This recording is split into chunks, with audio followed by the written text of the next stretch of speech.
벌써 가을인가 했더니 이번 주가 지나므로 초겨울에 입문한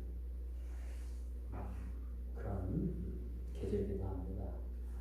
이제 얼마 안 있으면 입동이 다가오고 벌써 들판이나 거리에는 무서리가 저리 내리고 우리의 옷깃을 이렇게 세우는 그런 계절이 되었습니다. 오늘은 특별히 선교 주일로 우리가 보내기도 합니다. 한 달에 한 번 우리가 선교 주일을 보내면서 주님 주신 그 명령을 우리가 그 타국에 가서 먼 곳에 가서 전하지는 못하지만 우리가 가지 못하면 보내라 라는 말씀도 있습니다만 이렇게 선교를 통해서 하나님 나라가 그렇게 확장되고 또 그 확장된 나라를 통해서 많은 여군들이 돌아오는 것을 우리가 볼 때 참 하나님의 마음은 어떠하시겠는가 그런 생각을 가지고 옵니다. 그래서 오늘 본문 말씀 특별히 초대교회에 그렇게 감독을 세우는 일에 있어서 어떤 사람이 감독이 되어야 되는가 그 감독의 자격이 과연 어떠하니까라는 것을 우리가 보게 되는 거죠. 우리가 주님 앞에 택함을 받고 구원을 얻을 때에는 우리 쪽에서는 어떤 조건도 없습니다. 그렇죠? 그러나 하나님께서 보실 때는 하나님의 기준은 있을 거예요. 하나님은 우리 인간을 구원하실 때 하나님의 뜻대로 우리를 부르신 거죠.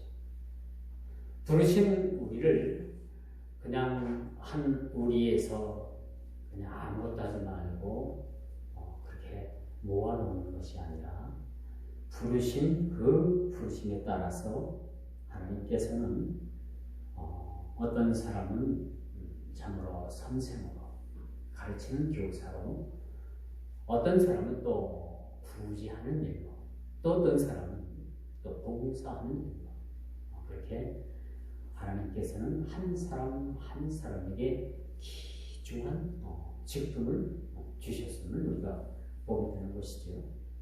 자, 오늘 본문도 어떤 말씀이냐 감독이 세워줘야 되는데 어떤 사람을 감독으로 세워야 되느냐 지금은 이 감독이라는 말이 좀 생소해요. 그렇죠? 건축 현장에서 반장이나 감독이나 오히려 이 감독이라는 말은 그런 용어로도 좀 쓰여지기가 좀 쉽고 그렇죠? 영화 감독, 무슨 감독. 근데 이 초대교회도 이 감독 제도가 있었던 것이 사실이죠. 그래서 특별히 우리 교단에서는 이런 직책을 감독이라고 부르지 아니하고 노회장이라 또 지역 구도별로다가 이렇게 세워진 대회장이라 또 이제 그 총상회기관, 가장 높은 상회기관은 총회장이라 대한예수교 장로회 합동측 총회장 하면은 우리나라에서 가장 큰 교단의 교단장입니다. 통합측 교회가 7,000교회고 우리 교단이 한 12,000에서 13,000교회가 있습니다. 규모가 상당하죠. 이런 교단의 총회장이라고 하면 아주 막중한 교회의 영향력을, 교단의 영향력을 끼칩니다. 이 감독제도가 감리교단에서는 있어요. 감리교단에서는 위원회장이다. 또 감독이다 라는 감독 제도를 쓰고 있지만 오늘날 한국의 장로교단을 비롯해서 많은 교단에서는 감리교만 빼놓고 다 감독 제도를 이름을 바꿔서 총회장이다 또 노회장이다, 퇴회장이다 이렇게 부르고 있음을 우리가 보게 됩니다. 그렇다면 이 감독이라는 이 초대교회 감독이라는 제도가 이 감독이라는 직분이 또 이 감독이라는 이 분이 어떤 일을 해야 되는가라는 것을 우리가 한번 생각해 봐야 되겠죠. 이 감독은 교회에 봉사하던 최고의 성직자를 얘기해줍니다. 그리고 이 감독은 기관을 감시하고 또 이 감독이라는 직분은 이렇게 기관을 감시할 뿐만 아니라 지시하고 명령하고 또 제재하는 그런 직책을 가지고 있었다라고 이렇게 말을 해주고 있습니다. 예를 들어서 우리 축구, 여러분들이 좋아하는 축구 있잖아요. 축구도 선수가 있고 선수 중에 주장이 있고 주장 위에 누가 있어요? 코치가 있고 코치 위에 누가 있어요? 감독이 있잖아요. 누구든지 선수가 감독의 말을 듣지 않으면 그 다음 게임에 보장할 수가 없는 거죠. 그래서 영국의 프로 선수들 같은 경우에는요, 아주 감독들한테 잘 보이려고 게임을 그냥 죽지 않는데 열심히 뜁니다. 우리나라 박주영 선수라고 여러분들이 잘 알 겁니다만 프랑스에서 그렇게 프로 구단에서 뛰다가 영국에 좋은 구단이 섭외가 와가지고 그 프랑스에 있는 구단을 버리고 영국으로 넘어왔어요. 근데 영국으로 넘어왔는데 감독한테 믿게 보여가지고 그가 한국으로 다시 돌아올 때까지 게임다운 게임을 출전을 시키지 않는 거예요. 그러니까 축구 선수들은요, 한 주간만 뛰지 않아도 몸이 굳어버려요.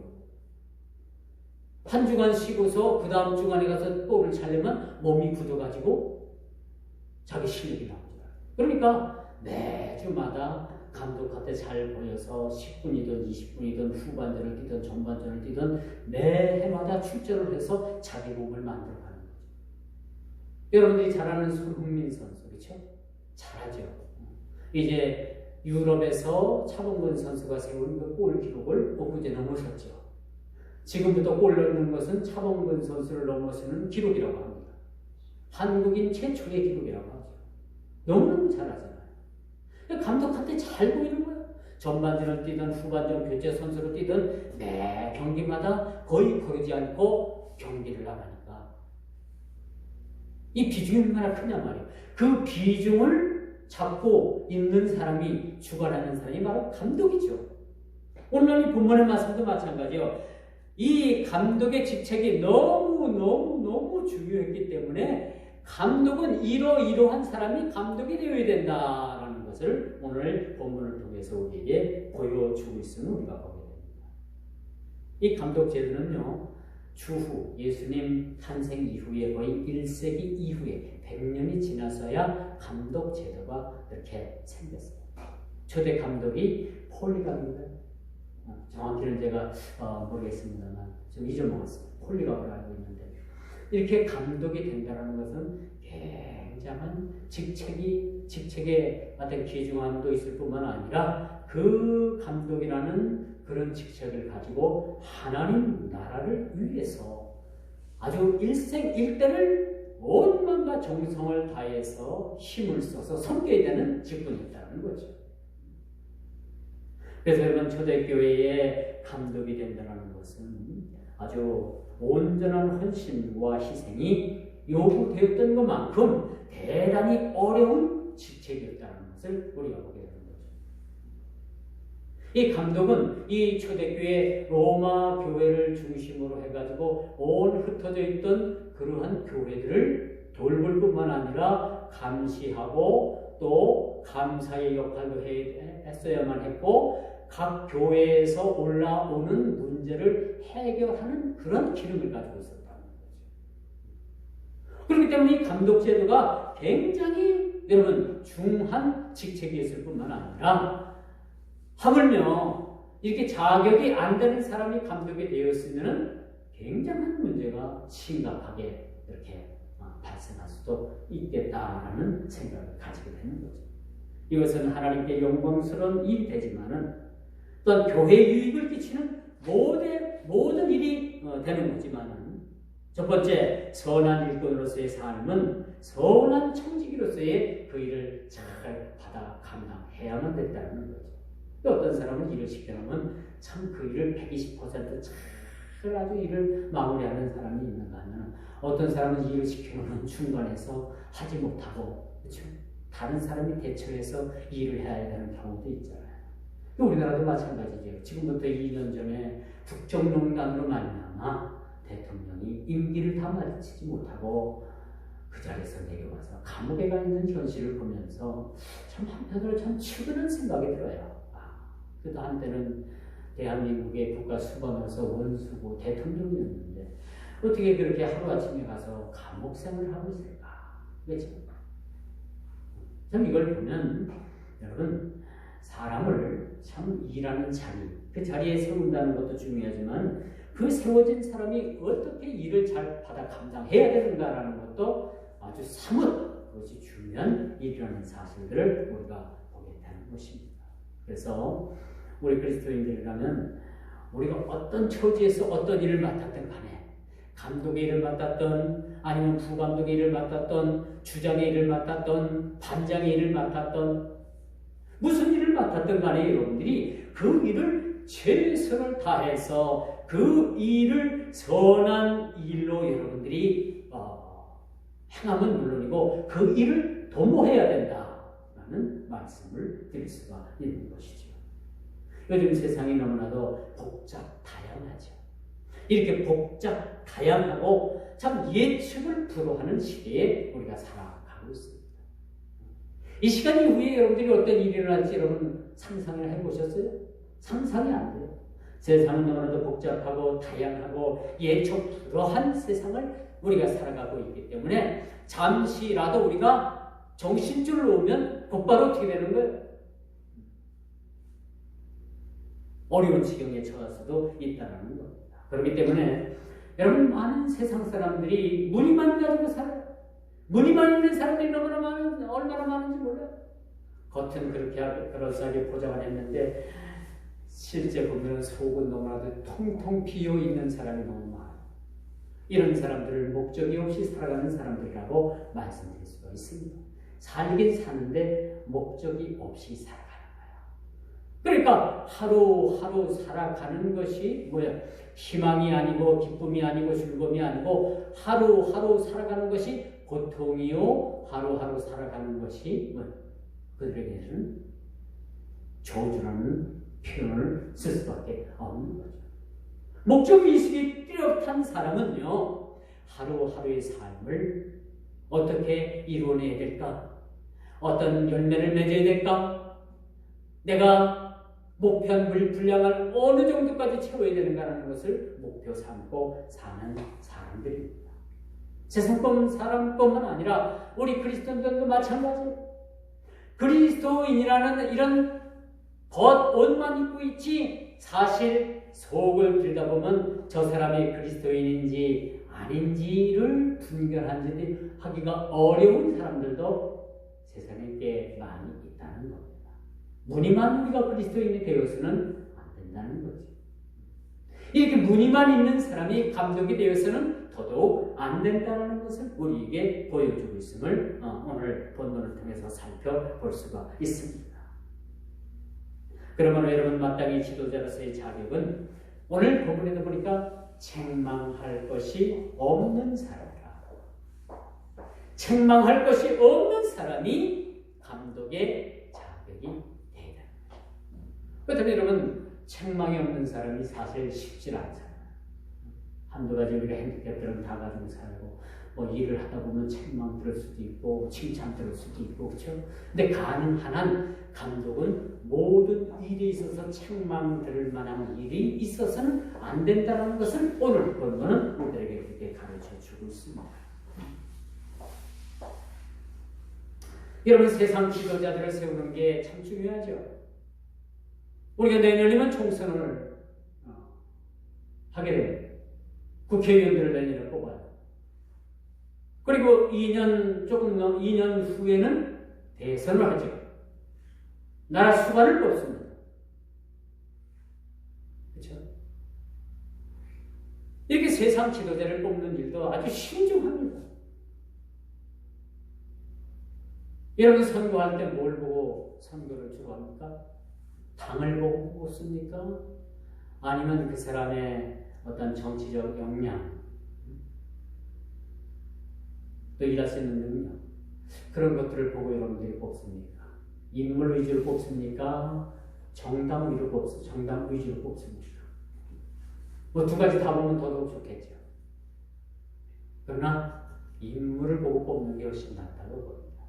이 사람이 과연 국회를 가서 우리 이 지역을 위해서 뭘 할 것인가? 그렇게 힘있고 역량 있는 일을 할 수 있는 사람인가? 라는 것을 우리가 우선 볼 수 있는 것이고, 그렇죠? 두 번째는 어느 당인가? 라는 것도 여러분들이 한번 살펴볼 필요가 있겠지.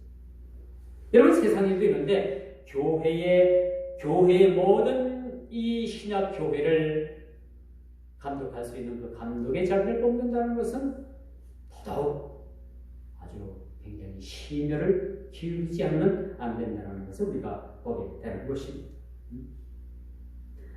그래서 여러분 이런 이야기가 있어요. 얼마 전까지만 해도 교회가 세상을 많이 걱정했는데 지금은 세상이 교회를 걱정하는 시대에 우리가 살아가고 있습니다. 이거 뭔가 좀 거꾸로 된 거죠. 그런 시대에 살아가고 있습니다.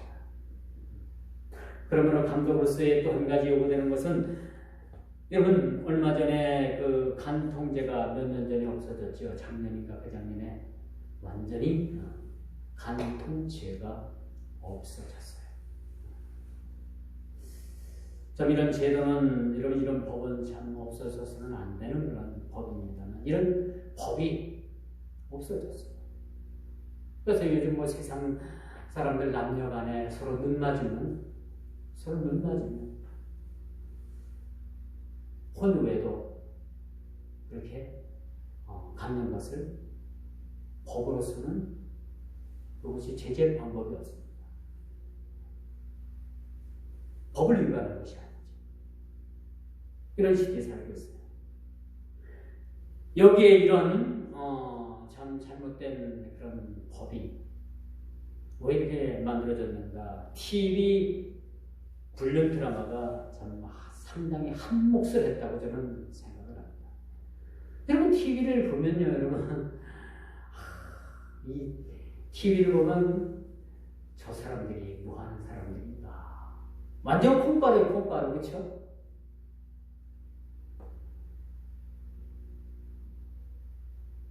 그 KBS에서 나오는 이 방송에서 나오는 건가요?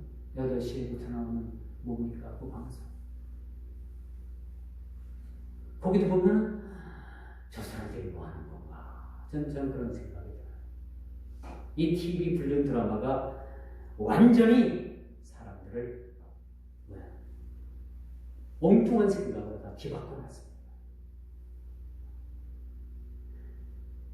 이것뿐이겠습니까? 사회적으로 큰 문제가 되고 있는 동성애 문제가 21세기의 우리 기독교의 최대 이슈입니다. 이 동성애 문제, 이 평등법이 이제 각 지방별로 이 조례가 통과가 되면 저도 여기서 그런 설교를 하지 못한다면, 여러분 21세기 기독교의 최대 이슈가 바로 동성애입니다.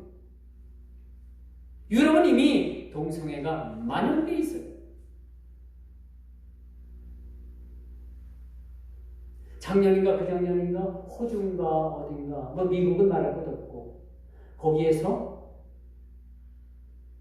목사 안수를 주는데 동성애 자를 목사 안수를 줬어요. 그리고 동성애라고 해가지고 목사 안수를 주지 말라는 법이 없다라는 것을 판명을 했어요. 목사가 될 사람도, 목사 안수 받는 사람도 동성애를 해도 그게 법에 저촉이 안 되는 거죠. 여러분, 에이즈라는 아주 심각한 성병이 있습니다. 이게 여러분 이 동성애로 인해서 옮겨지고 동성애로 인해서 발병되는 일이 아주 그 퍼센트로 따지면 굉장히 높다고 해요.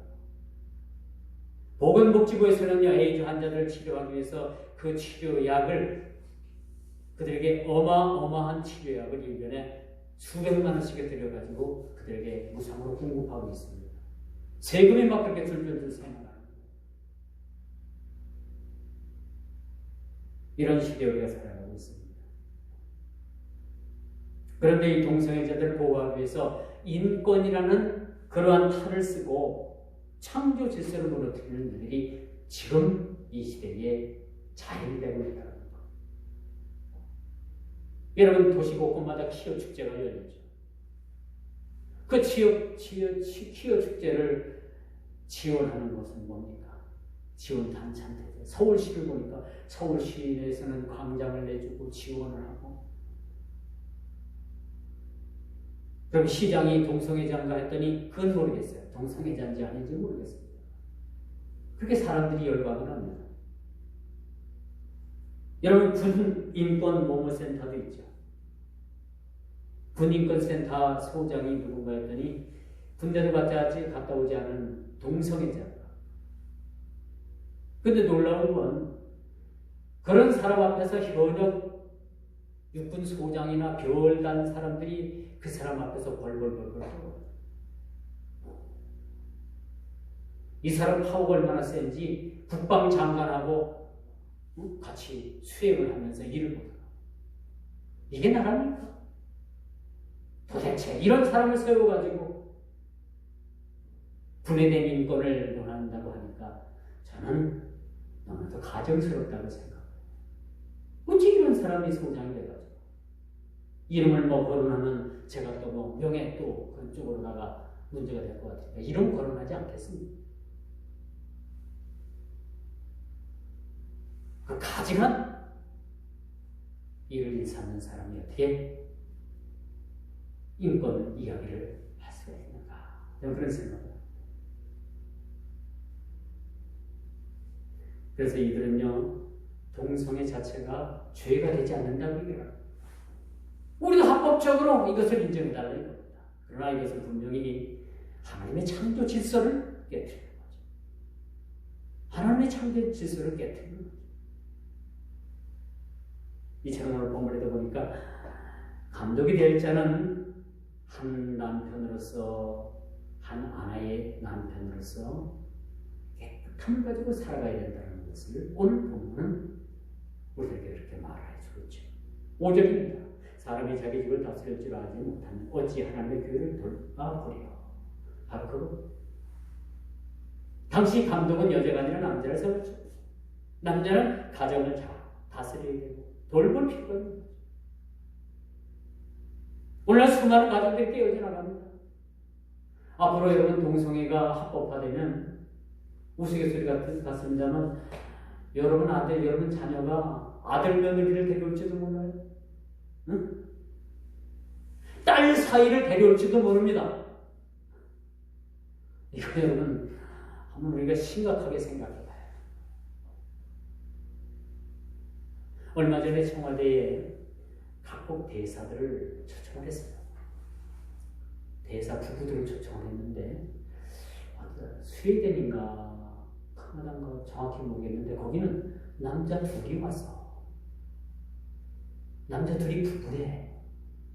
그날에는 동성애를 합법화해가지고 그걸 혼인신고까지 하게 하게끔 법으로 지정을 해놨는데 청와대에서 초청을 하고 보니까 각 대사를 초청을 했는데 대사 부부가 온 나라도 있지만은 남자끼리 온 부부도 있었어요. 남자끼리 온 나라도 있었어요. 이거 부부라고 오는 겁니다.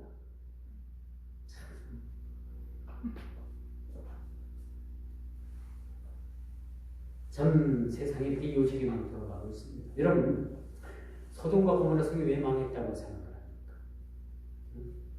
사회 한 부분에 이 사회에 가면요, 어느 한 지역이 푹 파였다고 합니다. 그 소돔과 고모라 성이 아주 흔적도 없이 사라졌는데 그때 불비가 막 내려가가지고 그 땅이 완전히 함몰되다시피 한 거예요. 그래서 지금 지리학자들이 그런 이야기를 하길 그 지역에 이렇게 많이 함몰된 그런 지역이 있는데 혹시 그 지역이 소돔과 고모라 성이 아니었는가? 저주받은 그 땅이 아니었는가? 왜 하나님께서 그 지역을, 왜 그 땅을 그렇게 저주하셨을까요? 성적 타락 문제 때문에 그렇습니다. 동성애 문제 때문에 그렇게 됐던 거예요. 동성애. 이성 간의 문제가 아니라 동성애 문제 때문에 하나님께서 그렇게 벌을 내리실 수밖에 없었다는 겁니다. 자, 감독이 되는 길은 이런 면에서 깨끗해야 돼요. 이런 면에서 깨끗하지 않으면 절대 감독이 될 수 없다는 것을 보여주는 거죠. 이제 두 번째로 넘어갑니다. 감독은 성품과 신앙이 좋아야 된다는 거예요. 제가 여러분들에게 가끔 묻죠. 성품이 더 중요합니까? 신앙이 더 중요합니까? 성품. 신앙은 환경에 따라서 막 변할 수가 있어요. 신앙은 올라갔다 내려갔다 뭐 파고를 탈 수도 있어요. 그런데 성품은 그렇게 쉽게 변하지 않습니다. 좋은 성품 가진 사람들이 좋은 신앙 가질 확률이 훨씬 더 많아요. 나쁜 성품 가진 사람이 좋은 신앙 갖기란 그렇게 쉽지 않아요. 좋은 나무에서 좋은 열매가 열려요.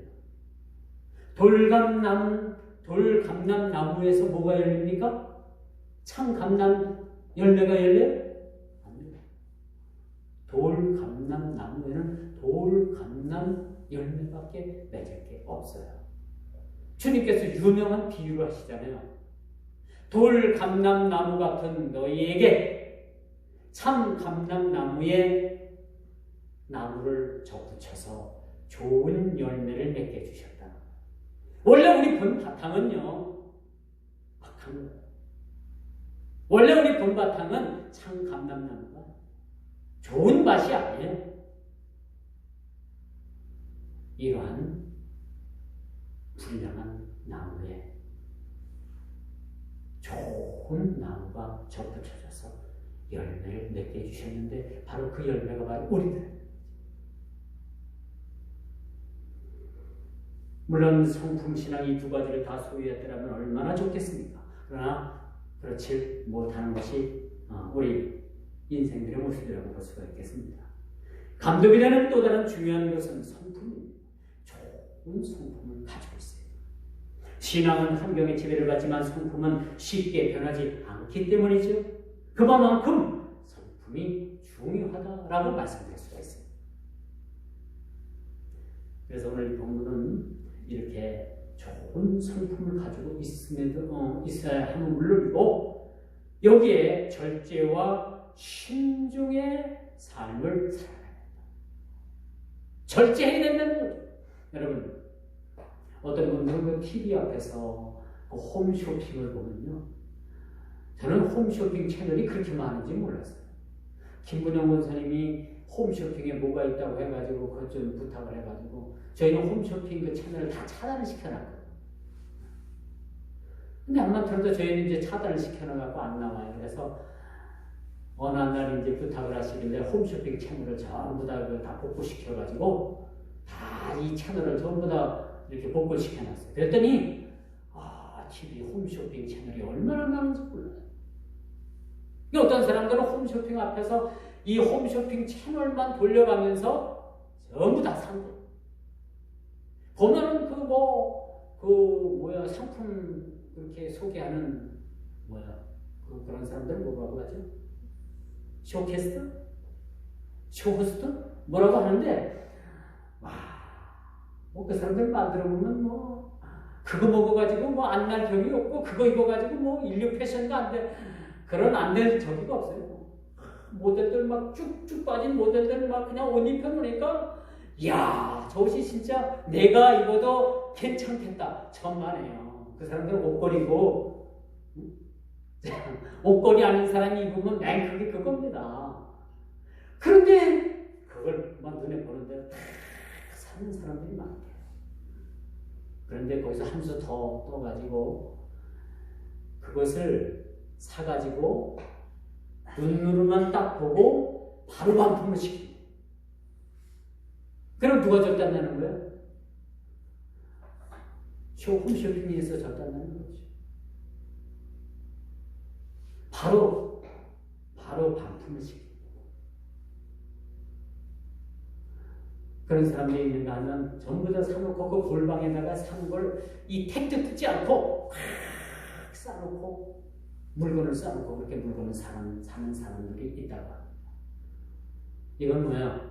꼭 필요한 걸 사는 것은 참 좋은 거예요. 그런데 이건 뭐 무분별하게 홈쇼핑 제가 볼 때 한 15개 채널은 되더라고요. 돌려가면서 다 사놓는 거예요. 뭡니까? 가정 부도나는 거죠. 그런 사람들이 있다고 합니다. 왜 제가 이런 말씀을 드리냐? 적어도 감독은요, 절제하는 능을 가져요. 절제. 절제하지 못하면 여러분요, 다 된 일도 그르치는 일들이 너무나 많습니다. 다 된 밥에 뭐 떨어뜨리기? 코 떨어뜨리기. 그런 경우가 되는 겁니다. 이만큼 절제가 중요합니다. 자, 벤츠 자동차가 있어요. 캐딜락 자동차가 있습니다. BMW가 있고, 링컨 컨티넨탈이 있고, 포드가 있고, 이렇게 좋은 차들이 많이 있는데, 이 가속 페달을 밟으면 밟을수록 차가 쫙 나갑니다. 근데 이 차에 뭐가 없어요? 브레이크가 없는 거예요. 그러면 여러분 어떻겠습니까? 아무리 고급 자동차고 비싼 자동차도 아무리 잘 달려도 브레이크가 없다면 난 그 차 안 타겠어요. 마치 사람이 절제하는 능력이 없으면 아주 고급스러운 자동차에 그렇게 밟으면 밟을수록 잘 나가는 차에 브레이크가 없는 거가 똑같다는 거죠. 어떻겠습니까? 브레이크가 없는 자동차는 아무리 비싸고 아무리 좋은 자동차도 그것을 좋은 자동차라고 할 수 없는 거죠. 자, 이제 감독에게 또 다른 요구되는 모습은 단정하라. 심플 라이프. 단순한 삶. 복잡하게 살고 여기만 10가지, 20가지만 일을 벌려놓고 그렇게 많이 벌려놔서 어디에 뭐가 있는지도 모르고 그렇게 살면은 여러분 이것이 단순한 삶이 되지 못해요. 감독이 되는 길은 첫째, 단순한 삶을 살면 단순한 삶, 복잡하지 않는 삶, 이것이 지도자의 모습이라 자격의 조건이라고 말씀드릴 수가 있습니다. 지난주 수요일날 옥산에 있는 상춘고택이라는 한정식 집을 초대받아서 갔어요. 우리 목사님들 여러분들이 가셨어요. 거기 갔더니 아주 식당을 고가로 다쳤어요. 옛날 고택으로 지어가지고 손님을 받는데 100% 예약 손님만 받아요. 100%. 그 어떤 사람은 왔다가 그냥 가더라고요. 이해가 안 되는 거죠. 근데 가만히 보니까 그렇게 식당이 여러 채더라고요. 여러 채인데 그곳에서 그냥 예약 손님 아니더라도 받을 만도 한데 그냥 돌려보내더라고요. 이쯤 되면 여러분 어떤 생각이 들어요? 여기에 상술도 적용이 돼요. 예약을 안 했다고 그냥 돌려보내는 그 자체도 하나의 영업 비밀 같아요. 영업의 일환 같아요. 받아도 되는데. 근데 사람들의 인식은 뭐예요? 이 집은 예약을 하지 않으면 와서 식사를 하지 못한다는 인식을 들게 하는 거예요. 따라서 이 식당은 고급 식당이다. 아무나 생각날 때 가서 시간 날 때 가서 밥 먹는 식당이 아니라는 것을 알려주는 효과도 있는 거죠. 갔더니 1인당 3만 원부터 시작을 해서 5만 원이 넘으면 다른 저택에 가서 특별한 방에 가서 식사를 한대요. 5만 원짜리 식사부터 이제 저희를 대접한 분은 이제 1인당 3만 원짜리라서 그냥 다 같이 먹는 홀에 들어가서 식사를 하게 됐어요. 뭐 한정식인데도 불구하고 여러 가지 그 스키다시라고 하면 안 되지만 조금씩 그렇게 나오는 메뉴에 따라서 이렇게 나오는 식사를 그렇게 하게 됐는데 웨이터가 포도주 잔을 탁 멋있게 딱 들고 오더니 술을 한 잔씩 따라 드리겠습니다.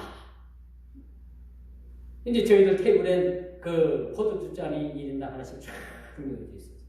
이렇게 사람들이 그 웨이터가 하는 말에 모든 목사님들이 이거 어떻게 되나 받아야 되나 말아야 되나 몽하고 있어요. 그래서 제가 기치를 딱 발휘해가지고 저희는 이 잔에 음료수를 따라 주십시오. 제가 아주 그냥 나서가지고 아주 정중하게 얘기를 했더니 포도주를 다 갖고 들어가고 물린 다음에 음료수를 가져와서 전부 다 음료수를 딱 따라서 음료수를 마셨어요.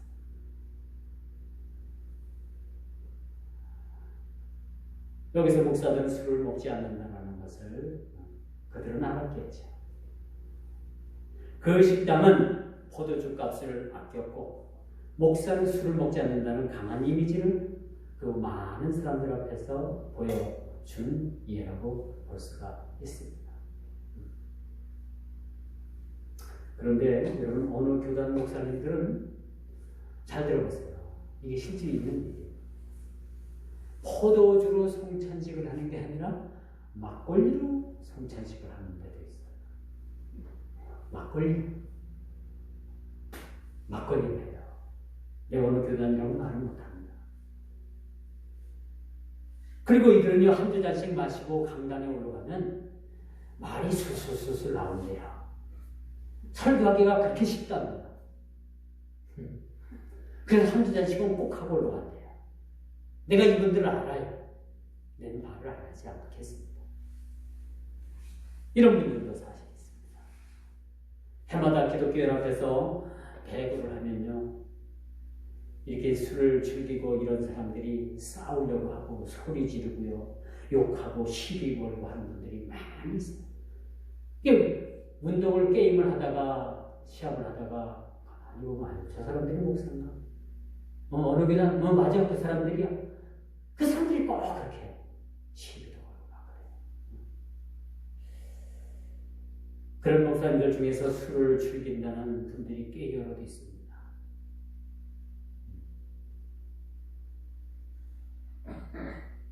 오늘 3절에 보니까 감독의 자격으로서 술을 즐기지 아니해야 된다는 것을 아주 못을 받고 있어요.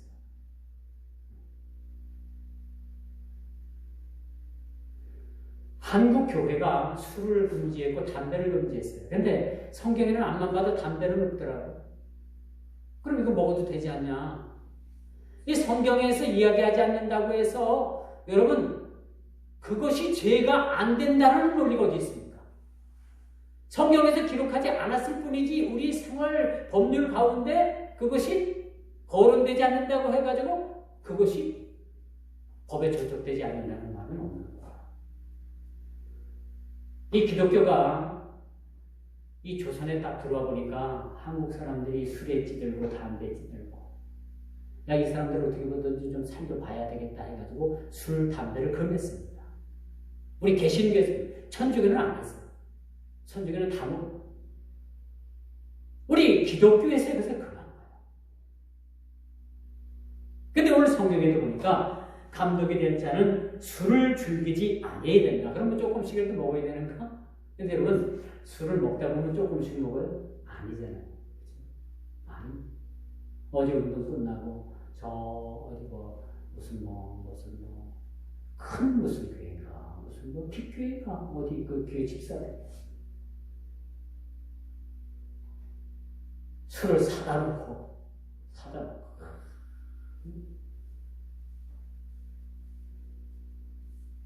이런 일들이 있었어요. 세인들은 이런 말들을 합니다. 아니 예수 믿는 사람들 이것저것 다 멀리하면 무슨 재미로 세상을 사느냐고 그런 얘기를 해요. 술 따라주면 술 안 먹는다고 하죠. 담배 건네면 담배 안 피운다고 하죠. 그럼 세상 그 사람들이 그렇게 말을 해요. 아유, 당신네들은 뭔 재미로 세상을 살아요? 여러분 뭔 재미로 세상을 삽니까? 한번 물어볼게요. 예수 믿는 재미로 삽니까? 그 사람들은 그래. 아이고 뭔 재미로 세상을 살아요? 그렇게 얘기를 합니다. 그만큼 감독이 되는 길은 평탄치 않다라는 것을 우리에게 보여주고 있습니다. 이제 마지막 세 번째, 감독이 되는 길은 물질을 초월해야 된다. 물질 때문에 넘어지는 사람들 참 많습니다. 물질 때문에 사기당하고요. 물질 때문에 건강 잃고, 물질 때문에 세고랑찬 일들도 많이 있더라는 얘기. 많은 지도자들이 이런 물질 때문에도 많이 넘어집니다. 며칠 전에 소망교회로 원로 되신 김지철 목사님, 전절금을 일시금으로 받으면 이제 세금 떼야 되니까 교회에서 월 얼마씩 해서 달라. 세금 피하기 위해서 그렇게 뭐 꼼수를 썼는지 뭔지 정확히 모르겠지만 그게 TV에 드러나가지고 뉴스로 막 나왔잖아요. 그렇죠? 그 목회 잘하고 목회 끝내고 은퇴하고 이게 뭔 망신입니까? 그렇지 않겠어요? 그런 사람들이야말로 세금 얼마 내도 그 생활의 피 아닙니까? 내 것 내고 떳떳하게 살아야지. 그거 피하기 위해서 그런 꼼수들을 쓰고 저는 그것이 옳지 않다고 생각합니다. 이것 때문에 무너지고 명의가 무너지고 교회가 욕을 먹고 지탄을 받는 사실이라고 봅니다. 물질은 어느 시대나 필요합니다.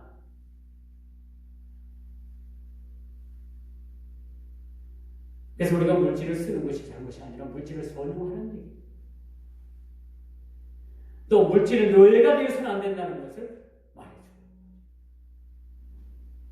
물질은 우리 생활에 꼭 필요한 겁니다. 그런데 적어도 물질의 노예가 돼서는 안 된다는 얘기죠. 그 물질로 인해서 우리의 명예가 괴롭혀져서는 안 된다는 얘기죠. 제가 신학교 다닐 때 신학교 성지정산에 가보면 부유한 그 전사님들도 많이 있고 또 그 점심을 해결하지 못해서 수돗물로다가 배를 채우는 전사님들도 실제로 있었습니다. 그렇게 산에 올라가서 그 기도실에 올라가가지고 그 점심시간에 기도하는 전사님들도 많이 있었습니다. 그 식사할 수 있는 식권이 있는 거죠. 식권을 사서 이제 식사를 하게 됩니다. 그 식권 살 돈은 그래서 이런 걸 알고 큰 교회에서 이제 매주 무슨 요일에는 그 교회 와서 헌신들을 드리고 사랑의 식권을 이 신학생들에게 나눠줍니다. 그럼 사생회에서는 식권이 필요하신 분들 오십시오 방송을 해요. 그런데 그 식권 털어가기도 쉽지 않잖아요. 자존심 때문에. 그렇죠? 그래서 그 자존심 때문에 못 가는 전사님들도 많이 있음을 봐요. 어떨 때는 이런 물질로 인해 가지고 상당히 연단을 받고 힘들어하는 분들을 볼 때는 세상이 너무 좀 불공평하다 그런 생각도 한번 합니다만 이 물질의 연단을 받아봐야 물질이 귀하다는 것을 알게 됩니다. 적어도 감독직에 올라가게 되면요 많은 로비하는 사람들이 많고 뒤에다 챙기는 뒷봉투가 많고 검은 돈들이 많이 있어요. 장로교 총회를 하면요 뒤에다 거래되는 뒷돈들이 검은 돈들이 너무 많이 있어요. 심지어 교회연합회인 총회가 이 지경인데 여러분 세상은 뭐 어떻겠습니까? 세상 왜 이렇게 비리들이 많이 터져나와요? 어떤 사람은 장관 30일 하자고 장관직에 올랐다가 자기 가족이 다 털털털 다 털렸잖아요. 응? 전 저 같으면 장관 안 하겠어요. 억만 금을 줬는데도 안 하겠어요. 가족이 그렇게 탈탈탈 다 틀렸는데 장관을 하면 뭐 하겠습니까?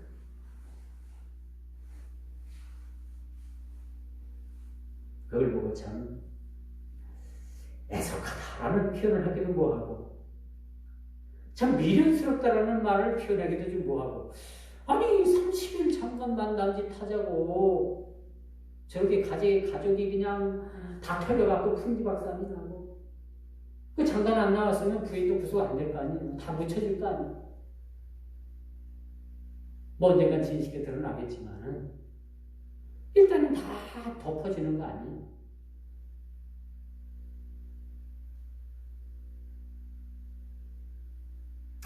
가진 소유가 엄청난데도 불구하고 이 물질 소유의 전자제목으로는요 얼마를 가졌던지 더 갖고 싶은 것이 무료입니다.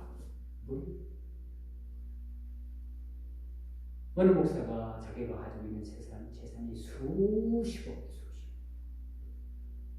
그걸 자식들한테 다 나눠주고 자기 목도 가지고 있고 자기가 가지고 있는 목도 평생을 먹고 살아도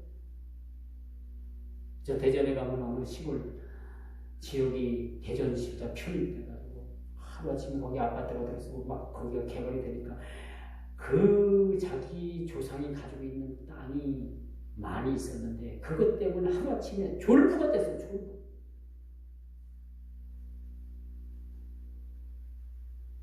이분이 이제 교회 은퇴를 하면서 교회 앞으로 샀던 그 땅을 팔게 됐는데 이 땅값도 어마어마해요. 이 땅값에서 얼마를 자기 퇴직금으로 계산을 하고 나머지도 안 내는 거예요. 그 때문에 이제 또 막 교인들하고 난리가 났죠. 이 땅을 팔기 전에 교인들이 재직회를 해가지고 목사님 우리를 붙드시겠습니까? 우리 교회가 소유하고 있는 땅을 붙드시겠습니까? 이 땅을 팔아서 교회를 또 짓든지 뭘 하든지 이 땅 우리 교회에 필요 없습니까? 이 땅 팝시다. 단 이 땅 팔지 않으면 우리 다 나갑니다. 그렇다면 그 목사님은 어떤 결정을 해야 되겠어요? 성도들을 붙잡아야지. 그 땅이 뭐라? 성도를 다 붙잡고 우리가 이 땅 팔아가지고 우리 교회 제2교회 집시다. 다 주는 거예요. 내 이분은 사람을 붙잡지 않고 땅을 붙잡아요. 그 재직들이 다 나가버렸어요. 하나님. 교회가 통통 비었어요. 그 교회가 통통 비었어요. 사람을 붙잡은 게 아니라 땅을 붙잡고. 왜 땅을 붙잡았겠어요? 이미 그 사람은 무력으로 가득 차요. 무력으로. 그걸 떼어내지 못하는 거예요. 나중에 이제 퇴직 때쯤 돼서 그 땅을 팔아서 반은 안 돼도 반은 조금 안 되게 본인 전별금으로 챙기고 그렇게 은퇴를 했어요. 거기에서 30년 넘게 목회를 했어요. 그 정도면은 거기에서 원로 목사님으로 추대를 합니다. 투표를 했는데 원로 목사 떨어졌어요. 그건 하나님의 뜻이겠죠.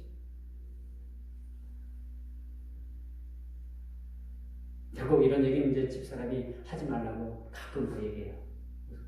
이런 얘기 가족들이 하지 말라고. 근데 이 무력이라는 게 여러분 사람을 망쳐놓더라고요.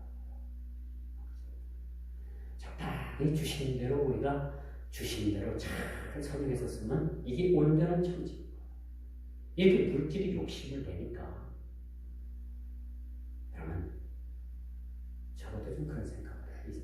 이 양반 자기 가진 거 천국 문 앞에까지 그냥 무겁게 낑낑대고 지고 이고 천국 문 앞에까지 갈 것 같아요.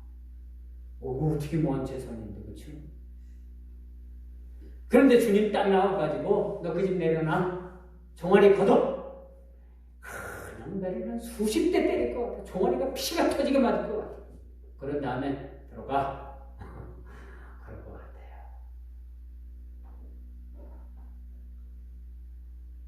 여러분 물질을 서운하게 쓰면 서운하고 물질을 이렇게 악하게 쓰면요. 주님 앞에 종아리 맞으면 맞는데 피멍이 들도록 피가 터지도록 종아리도 맞을 수 있어요.